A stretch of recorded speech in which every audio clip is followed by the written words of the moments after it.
Hey guys, Scott from Aristocob.com here. And Seth from theshrinkingpastor.com. Together, the three of us, we are Markwood Men's Breakfast Club. Welcome back once again. Once again, happy International Corncob Pipe Month to you, and you, boy, as well. Boy, thanks. As well. All's well that ends well. That's what I always say. Do you? I've never heard you say that. I don't think I ever have. Except for then. Today, we are going to be smoking some Capstan. Capstan? Oh, Capstan, my Capstan. It's actually pictured on here. That's something that you'll see sometimes Is that on a sailing vessel. Yeah, it's a capstan. It's a thing that you can hoist up. Yeah, tie off your rope. You use it to the hoisting in the sailing and the boating. That's right. Yeah, we have a couple tins of this, two different versions of it. This is the original Navy cut, and this is the gold Navy cut. I'm going to go gold, I think. Okay. What's the difference? Just a different treatment of the tobacco that gives it the gold or original. We should Google this. Check it. This may be. What does it say? Nothing. Okay. Check that out. Okay. Got no information on it. But I need a coin or the back of a knife. I don't have my knife with me today. Though I do have my pocket monkey. Don't laugh. Speaking of my pocket monkey, I'm traveled this last week, and as I'm going through security, I decided that, and that's not going to work for me. I'm taking a different tack now. I'm pulling it out of my my wallet. I carry a money clamp that's clamped around a wallet. I'm pulling it out and laying it in the tray along with my shoes and things. So I'm not hiding it. They can inspect it that way. And the TSA guy took some keen interest in it. And I said, as he's looking at it, I said, that is a pocket monkey that's TSA compliant. In fact, it's featured this month in Sky Mall magazine. I pulled out that page, which I happened to tear out of the magazine to show him. And he said, we are aware that it's supposed to be TSA compliant. He said, but not more than 5 passengers ahead of you. We took this from a passenger because he had sharpened it. Oops. Yeah. So the fact that that's going on, they're going to take it out and they're going to want to look at it. Yeah. And so I was good. Flew four times with it in my wallet, and 3 of the 4 times they pulled it out to look at it. That's why I said I'm just going to leave it out so they can take a look at it without having to ask. Seriously, I need something to pop this open with. What do you got? You got a coin? Nope. Here. Part of a tape measure. I got my top dog. Doesn't work better than that.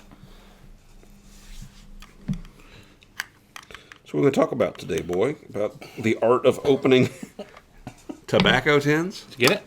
I did. Yeah. By the way, this is a... Nope. Blend of carefully selected Virginia tobaccos with a natural aroma enhanced by a subtle flavor. So it's tobacco that has a flavor. It's a tobacco that's enhanced by a nicotine. Smell that. It smells like it's that ketchup smell. Yeah. Again. What is that they put on these that makes them ketchupy? So not to give you all a lesson in smoking flakes, but I will tell you this is my practice is the old. You can't fold. You're off camera. The old fold, poke, and twist method.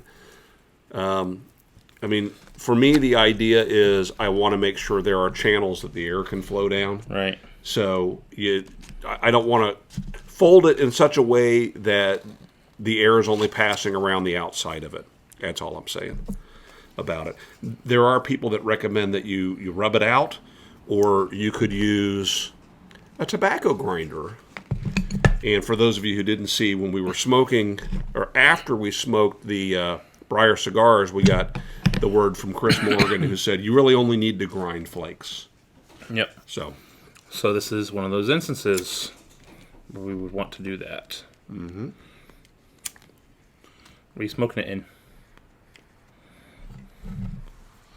Smoking it in the Morgan Nose Warmer 320. Any particular reason why? Yeah. Okay, I find that with flakes like this, there's a couple things that happen. The first thing is they usually take a little while to get lit for me. And so I tend to overlight them, right? More than I do a typical ribbon cut tobacco. Right. And also because of just the way they are slow to get lit, but once they get burning, they're like a cigar. I can lay the pipe down, pick it up 2 minutes later, and it's still burning. So I like them in that respect, but just that initial get-go. So that has nothing to do with tobacco advent coming up? No, but again, the reason why I'm using that pipe in particular is because that tobacco is pressed, it's compact. You don't fill a big pipe. I wouldn't fill that with a Navy flake because I don't have that kind of time. No. Break your teeth that way. Mm-hmm. So, anyway.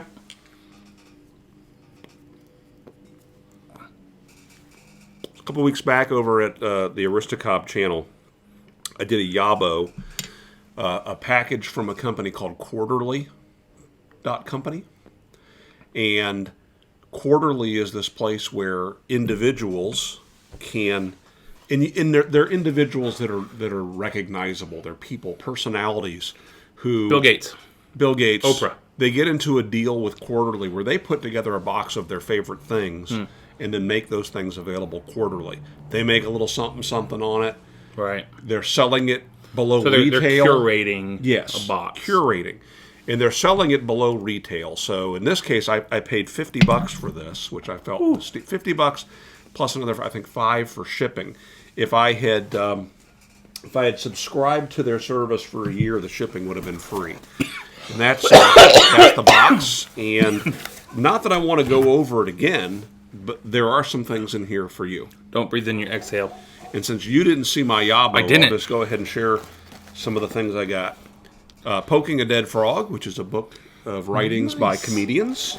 That's cool. My package was curated by Dig. The website Dig. Came with a couple pencils. Came with Redbeard India Pale Ale Beer Soap. That is yours. What? That is yours. So you Thanks. Give that a whiff and tell me what you think of that. Beer soap? It's for washing your beer.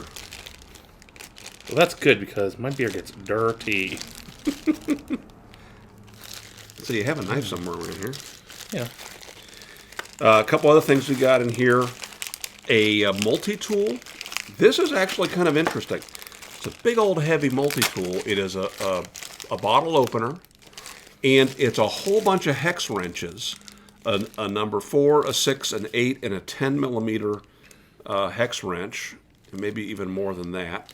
It's also a T25 Torx wrench, a flat-bladed screwdriver, and a Phillips screwdriver. I didn't look at that before. That may even be a Posi. No, that's a Phillips. That's a Phillips. So it's not the kind of multi-tool that you're going to put in your wallet. Maybe you could put that on a key ring. But it's a heavy cast with a beaded finish on it. In a screwdriver. What? It's one that you would keep in like a screwdriver or drill bit. On this end? You think you'd chuck that into your drill and use that? Well, I mean, not use it, but you dangerous. put it in your... That way you have it. Because that makes sense for the leverage on the bottle opener. But made in the USA. Cool. Have you seen It's these? no pocket monkey. No, I bet it can't even open an orange. No, I'm sure it can't. Handcuff keys. Plastic handcuff keys. Oh, hey, I have seen these. That's cool. You know, I suppose if I were traveling in Mexico City and worried that as a businessman I'd get thrown in the back of a car and get held for ransom, that would be something that would make sense for me to have on my person. But by and large, I don't have those fears, and I wouldn't want to be caught if, for whatever reason, I was having a conversation with a law enforcement person and to have that on my person. So, And because they're plastic, they pass through metal detectors. So this is potentially a problem. One of the place that I heard about the utility, they have a store, a web presence, and they've got a lot of stuff. It's called Scam School. So online, YouTube, they show videos about tricks and things. Their basic premise is they teach you tricks that you can use to win free drinks at the bar. Okay. So, you show someone a trick, and then you'll give them the answer for a drink. That sort of thing. Right. Or some of those, kind of like those... Is that British guy? There is a British guy that does. He's compiled a bunch of them, but no, it's not that. These actually go more in depth, longer, and they talk about some other things. They've talked about key bumping. They've talked about making lock shims out of Coke bottles and other things. So their videos are usually more in the 7 to 10 minute range. And one of the things that they sell shoelaces where the aglet? Mm-hmm. No. Yeah, is that the part of the end of the lace? The aglet. Yeah. Is one of those. Really? Yeah. So that you always have it. Yep. Okay. They also have a ring that they sell that has on the inside, it has an inner circumference that you can remove, and that actually has a professional handcuff shim. So you can use just a piece of metal that pushes down there and gets past the lock. Got some socks? Are they nice socks, or are they just... They're nice socks. Nice. But the thing I wanted to share with you, besides the soap... I'm terrified of that now. Thank you for the soap, by the way. The soap is nice. Check it out. Looking at it, that is scary. Are you going to partake of this? See that? It's got... Ghost peppers. Ghost peppers are no joke. Ghost peppers are no joke. I have some ghost pepper salt, where they've taken just sea salt, mixed in a little bit of ghost pepper powder, and you sprinkle, this much, about a tenth of what comes into a normal like fast food salt packet, and it makes the whole thing hot. Read the ingredients.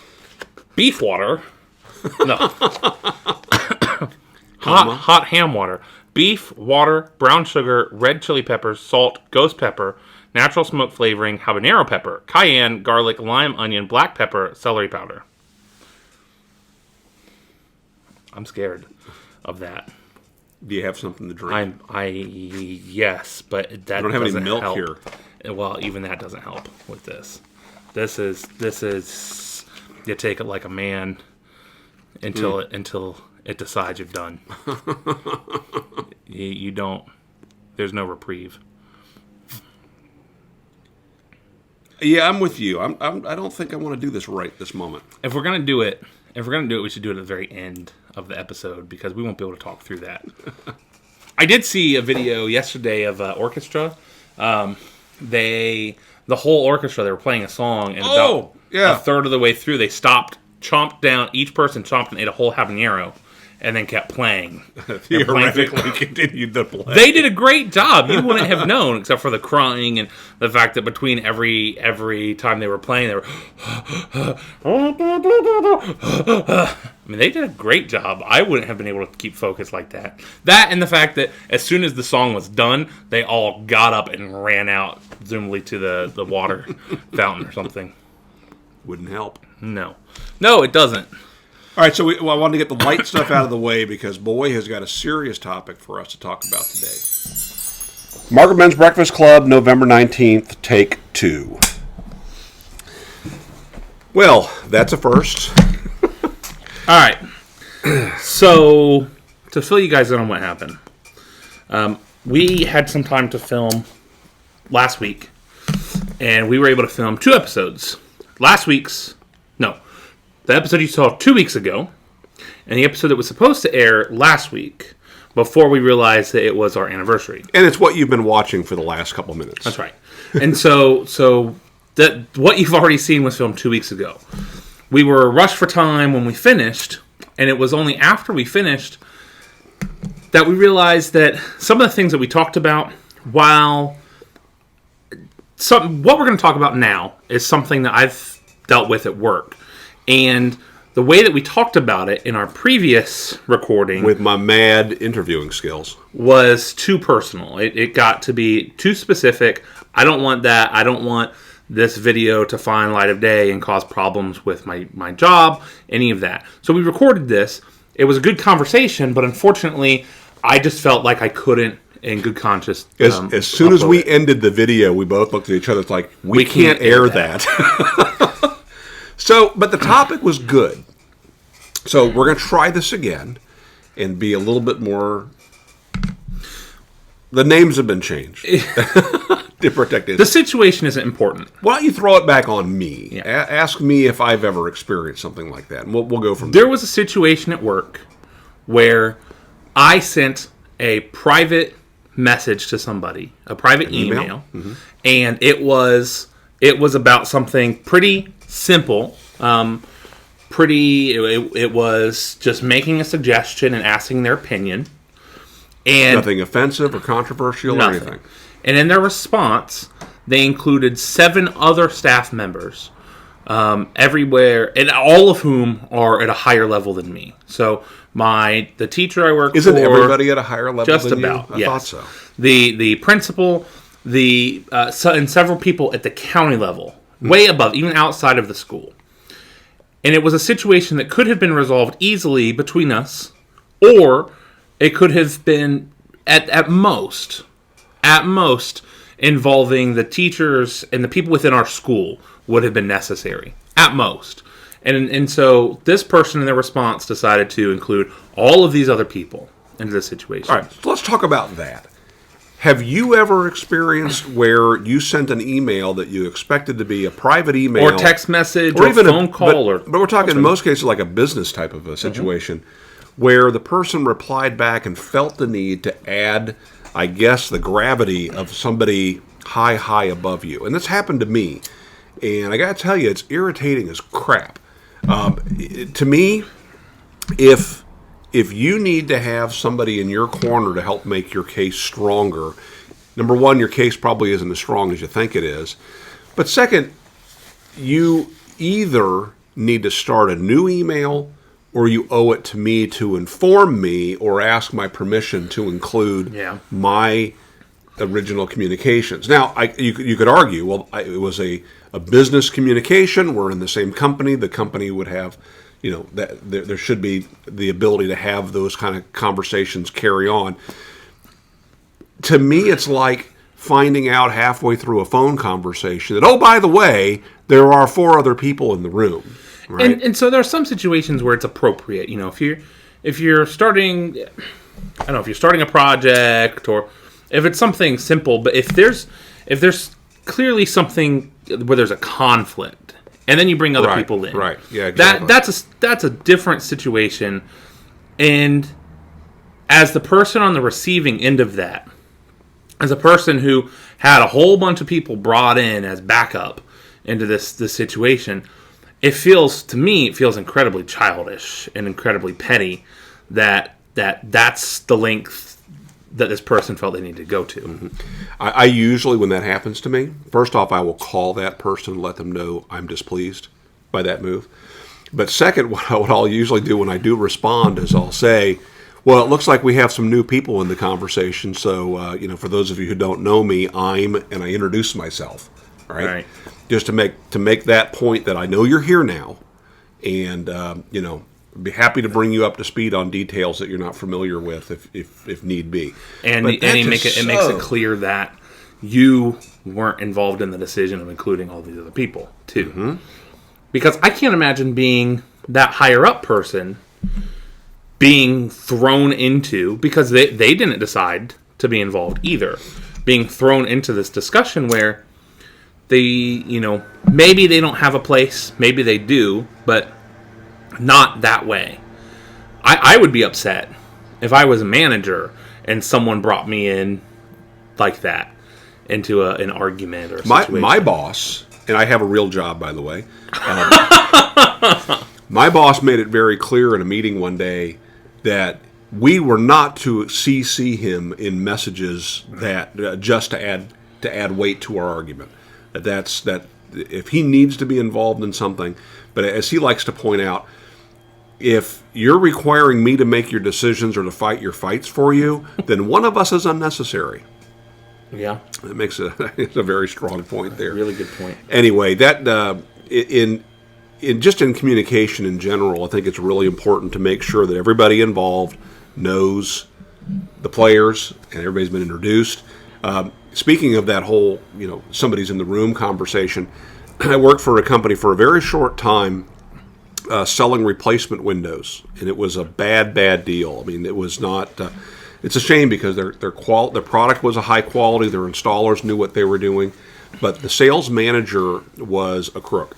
And one of the things he was doing is he would hire like 10 new guys every week, put them out there basically generating leads or softening the sale contacts. And then he would either swoop in and take over the sale or hand it off to some other senior sales rep. We were straight commission, and the person who closed the sale is the guy that got the commission. So you basically, you didn't survive. It was just churning through newbies constantly. Well, anyway, he had a guy who was sitting with the customer, and the customer was just about ready to make the decision, but they had one question. So he calls the sales manager to get an answer to this question about the installation. And the sales manager says, "So you're going to close the sale, right?" And he's like, "Well, sir, we're trying to get all the answers that we can, and if we can get the answers covered, the customers sound like they're really interested. You're going to close, aren't you? Tom, tell me you're closing. You're going to close the sale. Tom, tell me you're going to close the sale." And it was at that moment that he told them that he was on speaker with the customer sitting there. And I guess the customer had a pen in hand and had the contract in hand. And by the second time the guy says, "You're going to close the sale," the customer set them down on the coffee table, and it was done. So I learned a lesson that day about if you're going to make a speaker call First like that. First thing you say is, "Hey, you're on speaker. Jim, I got you on speaker. I'm sitting here with Mr. and Mrs. Smith, Yeah. and we have one question about the installation process." So really, everybody got screwed in that deal. The sales manager should have been given a heads up, and in his poor way, he was trying to be motivational. Right. But wow, not good. Yeah. Communication's tough, right? It is, and I've been in a situation. I've got some really, really good friends that are the technical type. They're engineers, working in tradecraft, and one of the things that we talk about and both acknowledge is I don't have the skills in one particular field like they do, but I'm fairly gifted at recognizing the needs of people and connecting with people. Whereas, one friend in particular, people are just a totally foreign thing to him. He's the type where he's very self-motivated, and if other people aren't self-motivated too, it drives him crazy. And so, he doesn't see or take it upon himself to motivate others because he feels like they should be doing that themselves. Yeah. And so and not everybody's wired that way. No. So it takes a special kind of person, I think, to see the people puzzle beyond just the nuts and bolts of whatever you're dealing with. Yeah, I have worked with people that clearly had no interpersonal skills and didn't care, which is another way of showing that they had no interpersonal skills. And they walk around with a chip on their shoulder, and then the day comes where they need something. And who wants to help a guy like that? It's very short-sighted to think that you're going this alone, right? Because we do need one another, especially in a work environment like that. Yeah, absolutely. Well, then there's, there are other people that are so involved in what everyone else is doing. They're so excitable with what everyone else is doing that becomes the primary thing. And I was talking to some people the other day, kind of admitting my own faults and recognizing that the thing that drives me crazy are when people are being silly about stupid, not necessary things. And as I was talking to these people, I realized that they're being driven crazy about whatever stupid circumstance, silly things, worrying about, well, what if, and this and that, and blah, blah, blah. And yet, I get frustrated for an equally petty thing because they're driving me crazy. They're driving me nuts. It drives me nuts that they're so worried about this stupid stuff. All right? And so it's...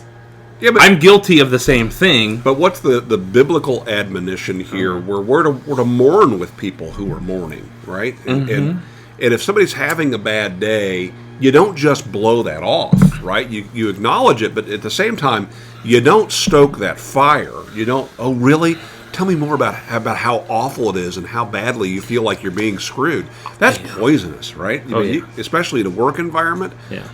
I'm not talking just having a bad day. I'm talking like speculation about, well, this person's not going to want to do this, so how are we going to work around that? But they really need to be doing this, but they're not going to, and so what do we do? Blah, blah, blah, blah.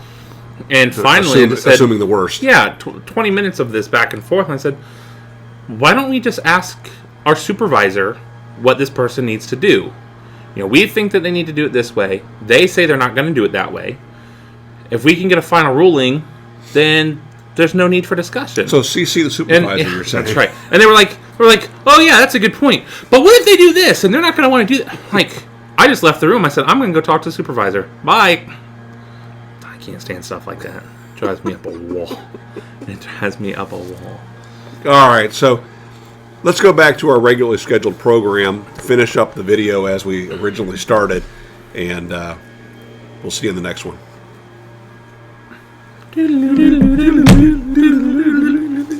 What'd you think of the tobacco?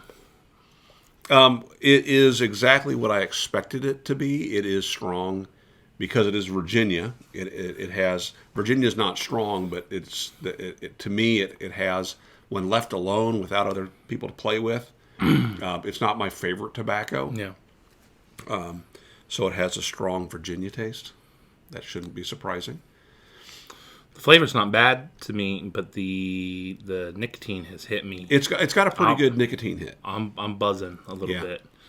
So that's a feeling I don't care for. I think you get that whenever you're talking about a tobacco, a flake in particular, where it's pressed, it's concentrated, and it's not fluffed up with a bunch of artificial flavors. It's all tobacco, baby. Yeah. I don't dislike it, but you're right. It's got some hit. Good. So if you're looking for a nice tobacco that's got a good nicotine hit, I think we got it right there. Capstan.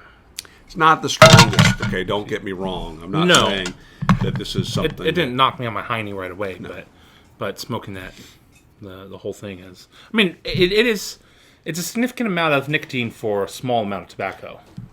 Once again, another reason why I wouldn't smoke a flake typically in large quantities. Yeah. So it's plenty for me. It's not unlike a nicely made cigar.